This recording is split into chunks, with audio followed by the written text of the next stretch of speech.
with that as well. So let's have a look at a case study of one of those particular clients that I mentioned before and how it actually works for them, and that's a company called Liquor Home Delivery. Liquor Home Delivery do beverages. You might have seen their delivery vans throughout Perth, and when I first went and visited Mike, I remember he had a sign up on his wall, and you can read that in your own time, what's on the projector there on your screen, but the sign said there, establish my business, grow my business, systemize my business, invest my business.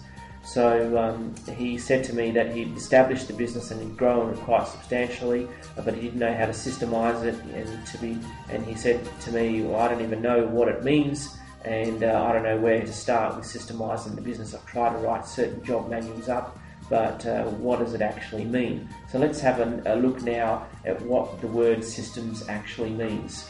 So systems, defined by the Oxford Dictionary, is just simply a system is a complex whole, a set of connected things or parts, an organised body of material. This will make sense to you later on as we go, but just remember that definition as we have it right now. The other thing that you can look at too is a thing called systems thinking. Have a look in Wikipedia, for this has the best definition, and that just simply says there that systems thinking is an approach to problem solving as viewing problems as an overall system. You can read the rest of the definition there, but really that's a point where the boss is walking around the office and he's wondering who he has to tell off or who he has to sack next, because the same issues happened before and he's pretty much tired of it happening again. Might not necessarily be the owner, it could well be one of the managers as well. Okay, the other definition there we need to look at is systems thinking is a framework, and I'll let you guys read that out to yourself, and you can pause this CD again just to read that one.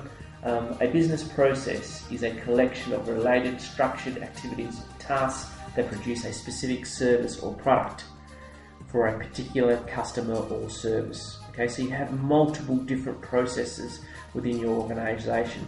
So how do I simplify all these different things in one easy flowchart? Let's have a look at this now. Okay, systems process is simply this. A business has a complex group of a whole lot of different processes.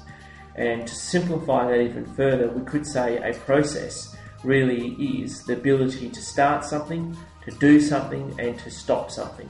Okay, it could equally mean putting out invoices.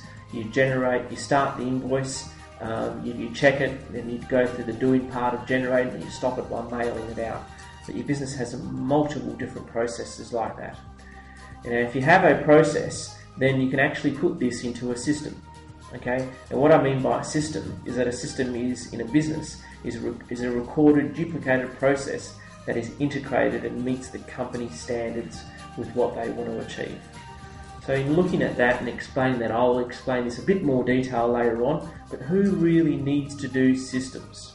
Okay, and this is an important part where Mike was at with his company, is he wanted to know when was the right time, even though he'd grown the business, he wanted to know when was the right time to have a look at systemising the business.